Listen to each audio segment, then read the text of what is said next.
Now we're doing the template. The first thing I did was mark the center line of the floor. Next, we used some of Lowe's heavy-duty contractor paper for the creation of the pattern. I put 2 full-size pieces of paper from front to back flush with the wheel wells and taped them together in the middle.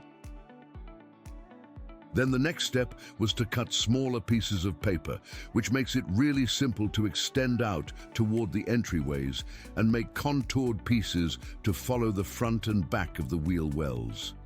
After being trimmed to the proper dimensions, I taped them to the main sheets.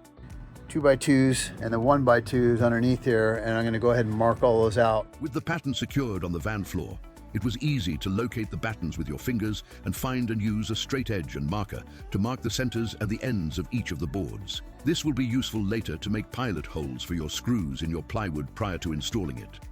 The width of the van floor was over 4 feet wide, and the length of the floor is less than 8 feet.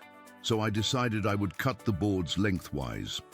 So I proceeded to fold the pattern in half on the center line that I drew to accomplish this. Place the center of the folded pattern over the factory cut edge of the 1/2-inch plywood. Okay, so now I'm gonna go ahead and trace the pattern along the edges. Make the cuts that I need to make. And I'm gonna do my pilot holes. That way I don't, like I said, I don't have to do them, inside the van.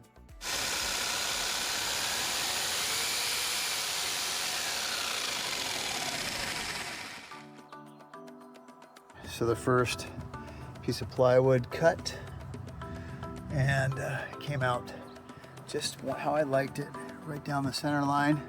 Center line's right there. Okay, so here we go. Got it right on the center line. Got my cut. I wanted that open so I could reach those wires, and I wanted a nice little gap. I'll fill it in with a little spray foam. Okay, so basically it fit the first time. The only thing that I really had to do is trim right in here. See, there's a little bit of a rise, like right here in the metal. It goes kind of underneath here. So I took my sander and sanded that out. But as far as joint butting up, down the center line,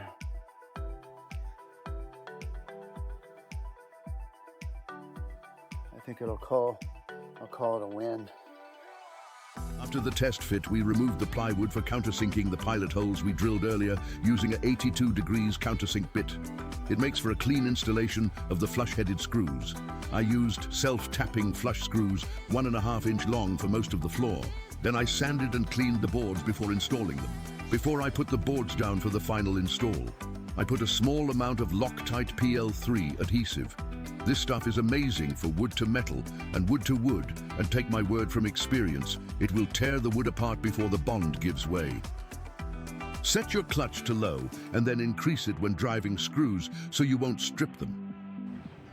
Okay, so what we're going to do in this process, we're going to go ahead and we took this foam here and we filled it up, we filled this crack. So what I'm going to do now is go along and just take off all the edges. Just going to smooth it out and make it flush.